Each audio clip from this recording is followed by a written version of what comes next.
ኢያሱ ምዕራፍ 3 ቁጥር 5 አብረን እናያለን። ምን ይላል?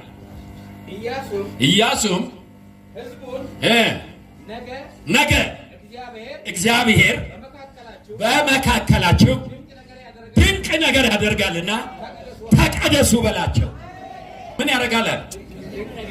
በደው እንድከሰኑ አሜን በሉ እስኪ በሉ። ሕዝቡ ከእግዚአብሔር ቀጥሎ የሚያየው ሙሴን ነው። ሙሴ ሞተ፣ ድንገት ሞተ። በጣም አስቸጋሪ ነው። ከነዓን አስገባቸዋለሁ ማርና ወተት ወደምታፈሰው ምድር አብረን እንገባለን ያለ ሰውዬ ድንገት ሞተ።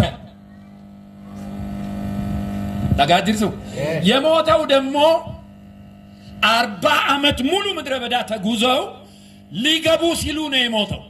ሙሴ የሞተው 39 ዓመት ከ11 ወር ከተጓዘ በኋላ 1 ወር ሲቀረው አንድ ስህተት ሰራና እግዚአብሔር ምን አለ? ለሕዝቡ የምሰጠው ምድር ይሄ ነው፣ ተራራ ላይ ውጣና እየው፣ ከዛ በኋላ ትሞታለህ አለ።